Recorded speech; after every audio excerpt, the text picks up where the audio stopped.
Assalamualaikum warahmatullahi wabarakatuh. Selamat bertemu kembali di materi akuntansi. Kita akan masuk materi di dalam laporan keuangan pada perusahaan jasa. Kemarin kita sudah memasuki materi yang berkaitan dengan pembuatan kertas kerja atau neraca lajur. Nanti dalam membuat laporan keuangan, datanya diambilkan dari laporan kertas kerja. Apa saja laporan keuangan? Yang pertama adalah laporan laba rugi. Yang kedua laporan perubahan ekuitas atau laporan perubahan modal. Yang ketiga neraca. Kita mulai dari yang pertama, laporan laba rugi. Laporan laba rugi adalah suatu bentuk laporan keuangan yang menyajikan informasi hasil usaha perusahaan yang terdiri dari suatu pendapatan usaha dan beban usaha pada periode akuntansi tertentu. Bentuk laporan laba rugi ada dua, bentuk single step dan bentuk multiple step. Kita mulai dari yang pertama, bentuk single step, yaitu semua pendapatan dikelompokkan tersendiri, terus dijumlahkan, dilanjutkan semua beban dikelompokkan tersendiri, terus dijumlahkan juga. Setelah itu, kita akan menyelisihkan antara pendapatan dan beban. Kalau lebih besar pendapatan akan ketemu laba bersih. Sebaliknya, kalau lebih besar beban akan ketemu rugi bersih. Bentuk laporan laba rugi yang kedua adalah laporan bentuk multiple step.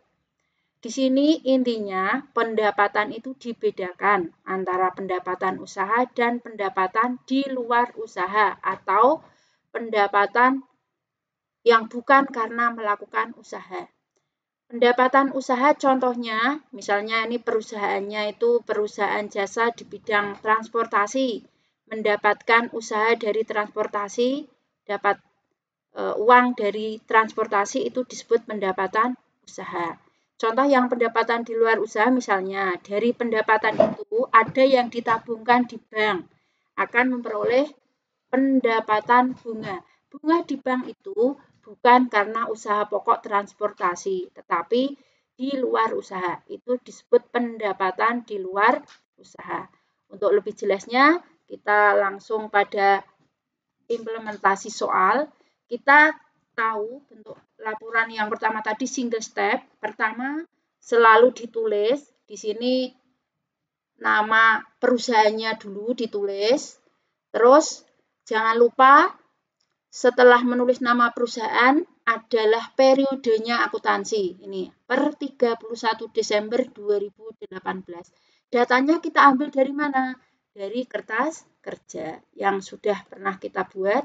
Lihat, di kertas kerja ini ada beberapa kolom. Ingat, jangan lihat di kolom neraca saldo. Ini, jangan lihat di sini. Tapi lihatnya di kolom laba rugi. Karena kita mau membuat laporan keuangan dalam laporan laba rugi. Ya, bagaimana implementasinya? Kita lihat yang bentuk single step. Ya, pendapatan usaha. Di sini pendapatannya dijadikan satu, entah itu pendapatan usaha ataupun di luar usaha. Kamu lihat di sini ada pendapatan usaha karena usaha pokok, terus ada pendapatan sewa, terus ada pendapatan bunga. Ini ada pendapatan sewa, ini mungkin karena sewa dari alat-alatnya atau yang disewakan kepada pihak lain, ini dianggap sebagai pendapatan usaha. Kalau pendapatan bunga tadi, seperti Buning contohkan tadi, yang kita nabung di bank akan memperoleh bunga. Itu disebut pendapatan di luar usaha. Kalau yang bentuk single step, semua pendapatan dijadikan satu. Dijumlahkan, ini kamu lihat jumlahnya. Kalau sudah semua beban dijadikan satu, beban-bebannya ini dijumlahkan. Semua pendapatan dibandingkan semua beban, lebih besar mana? Kalau lebih besar pendapatannya akan memperoleh laba. Labanya ini harus sama yang ada di kertas kerja. Kita lihat kembali ke kertas kerja. Labanya, nah ini 6 juta 216. Kita lihat yang di sini 6.216. Sama, ini lihat seperti yang ada di laporan neraca, laba bersihnya sama. Ini nanti yang masuk ke dalam laporan yang kedua, yaitu laporan perubahan ekuitas atau laporan perubahan modal. Maka urutannya kalau membuat laporan keuangan itu yang pertama dibuat adalah laporan laba rugi. Kita lanjutkan bentuk yang kedua, laporan laba rugi yang bentuk multiple step. Pada dasarnya dalam bentuk multiple step itu hasil akhirnya akan sama, cuman bentuknya yang membedakan tadi. Pendapatan usaha ini disendirikan, terus ada pendapatan di luar usaha, yang contohnya tadi adalah pendapatan bunga. Terus beban usaha juga sama, beban usaha disendirikan, nih. Terus di sini ada beban di luar usaha, dicontohkan adalah beban administrasi bank. Kalau yang single tadi kan semuanya jadikan satu. Ya, kalau sudah semua pendapatan usaha dijumlah, terus dikurangi semua beban usaha. Hasilnya adalah laba usaha. Kalau tadi kan langsung ketemu yang single tadi. Nah, kalau dalam bentuk multiple itu dibedakan antara pendapatan usaha dan pendapatan di luar usaha. Begitu juga untuk beban usaha dan beban di luar usaha. Datanya sama, diambilkan dari kertas kerja. Sama seperti yang tadi. Lihat di kolom laba rugi. Jangan lihat di neraca saldo. Kolom laba rugi. Ya, lihat di sini semua beban dimasukkan, semua pendapatan dimasukkan. Kalau sudah kita lihat bentuknya. Hasilnya di sini laba usaha, terus pendapatan di luar usaha dikurangi beban di luar usaha. Di sini kebetulan banyak bebannya akan ketemu rugi di luar usaha, ini dikasih tanda kurung. Ingat kalau dalam akuntansi bahwa kurung itu artinya adalah mengurangi. Nah, laba usaha dikurangi dengan rugi ketemu laba usaha, laba bersih sama hasilnya. Dilihat di sini, laba bersihnya sama dengan yang ada di kertas kerja.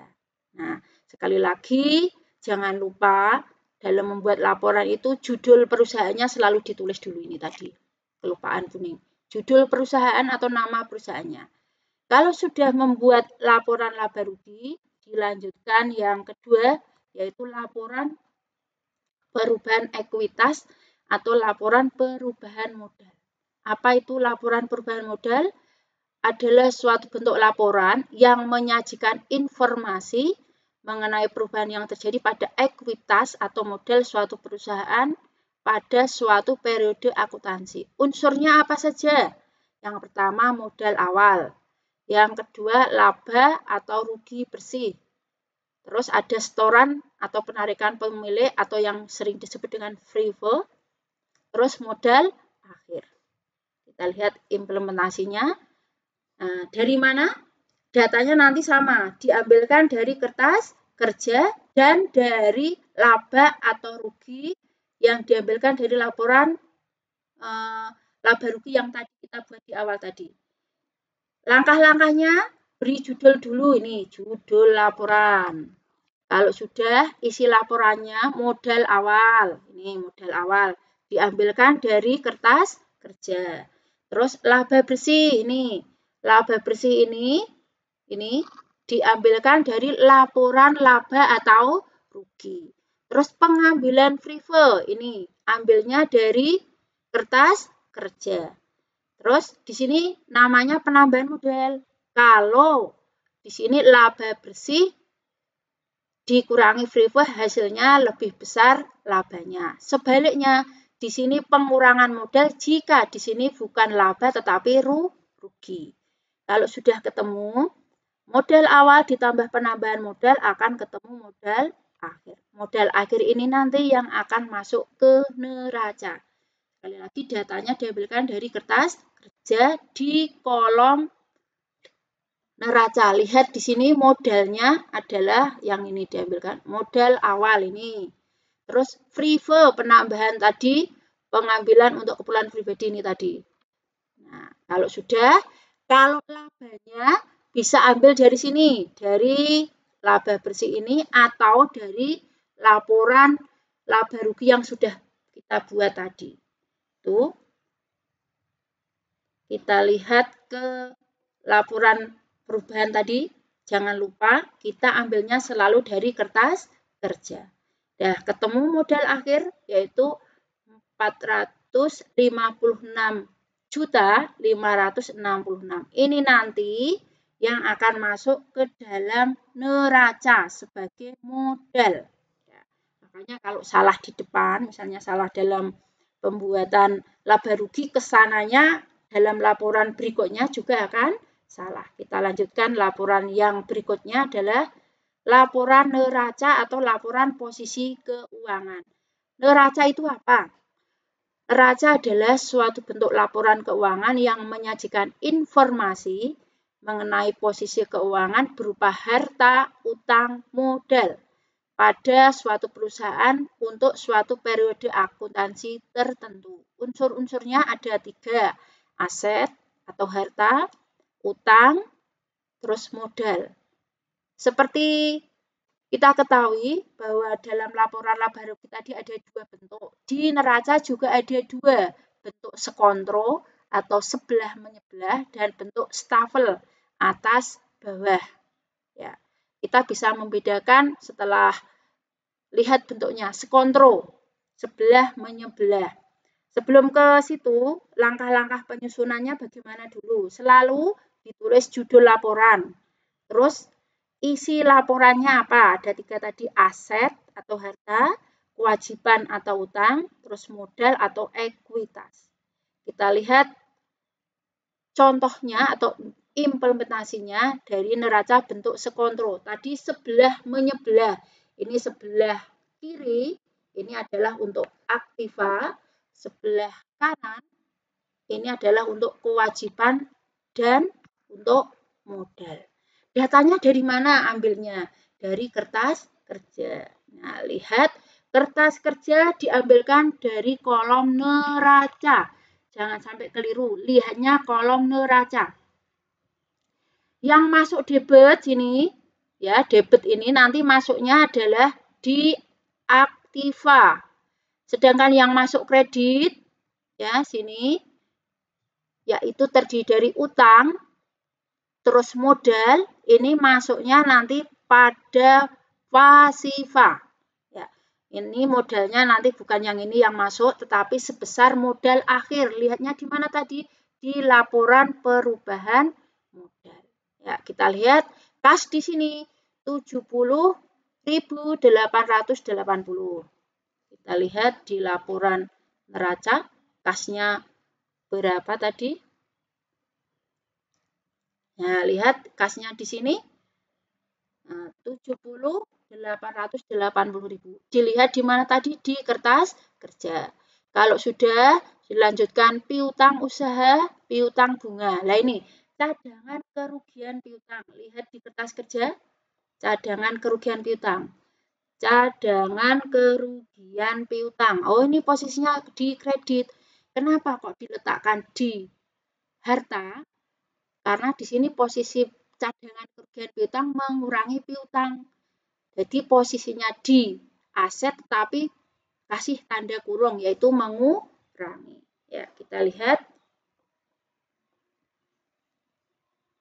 Nah, dilihat di sini cadangan kerugian piutang di sini kamu lihat ini 64 dikasih tanda kurung, artinya mengurangi, nanti tidak ditambahkan tapi mengurangi. Terus dilanjutkan perlengkapan kantor, perlengkapan jahit, sewa dibayar di muka. Kalau sudah dijumlahkan, ketemunya jumlah aset lancar atau harta lancar atau aktiva lancar, ada yang menyebutnya. Nih. Terus dilanjutkan aktiva tetap. Yang termasuk aktiva tetap, kalau menurut soal itu adalah peralatan jahit, peralatan kantor, peralatan obras, kendaraan. Di sini akumulasi penyusutan adalah juga di kredit di neraca lajur, tapi di sini posisinya di aset, tapi mengurangi. Sudah ketemu jumlah aset tetap atau harta tetap atau aktiva tetap. Nah, kalau sudah jumlah yang ini, jumlah harta lancar ditambah jumlah harta tetap, dijumlahkan ketemu jumlah aktiva. Ya, ini yang posisi di kiri atau di aktiva. Sekarang yang posisi utang. Utangnya meliputi yang pertama utang usaha, utang bank, sewa diterima di muka, terus utang gaji. Di sini dijumlahkan. Jumlah aktiva atau utang. Terus modalnya. Ini modal gunawan. Coba dilihat di kertas kerja. Modal gunawan. Di sini adalah tertulisnya 452.100.000. Lah yang ada di neraca tadi, nah, sebesar ini. Datanya diambilkan dari sini, dari laporan perubahan modal. Ya, 456.566. Diambilkan dari mana? Dari laporan perubahan modal. Ini yang agak berbeda. Terus perlu kalian ketahui, Freever sudah tidak masuk lagi. Jadi yang tidak masuk adalah akun Freever yang ada di kolom kertas kerja neraca. Karena sudah diikutkan dalam perhitungan laporan perubahan modal. Kalau sudah dijumlah antara jumlah utang dan jumlah modal, ketemu jumlah pasifa. Kalau kalian cermat, jumlah pasifa dan jumlah pasifa itu selalu balance atau seimbang. Ya, itu bentuk sekontro atau sebelah menyebelah. Nah, yang berikutnya adalah bentuk stafel atas bawah. Lihat di sini, yang atas itu adalah untuk aset semua, ya. Yang bawah adalah untuk pasifa, yaitu kewajiban dan utang. Ya, coba dilihat di sini kertas kerjanya, ya, datanya diambilkan dari kertas kerja. Nih, diambilkan dari kertas kerja sama seperti yang bentuk sekontro tadi. Ya, kalau sudah kita lihat yang bentuk stafel, jumlahnya antara aktiva, jumlah aktiva dan jumlah pasifa, jumlahnya sama. Ya, di sini perlu kalian ketahui, kalau misalnya buku kalian ini misalnya nulisnya di buku, kalau biasanya lebih senangnya pakai yang bentuk stafel ini karena atas bawah. Kalau sebelah menyebelah perlu buku yang agak lebar. Tidak masalah, baik itu bentuk stafel maupun bentuk sekontro. Kalau jawaban kalian itu jumlahnya aktivanya sama dengan jumlah pasifanya, insya Allah sudah benar. Datanya sekali lagi ambilnya dari kertas kerja. Ya, mungkin itu yang bisa Buning sampaikan untuk materi kali ini mengenai laporan keuangan. Saya simpulkan ada 3 tadi, laporan laba rugi, laporan perubahan modal, dan neraca atau laporan posisi keuangan. Sekian dulu. Wassalamualaikum warahmatullahi wabarakatuh.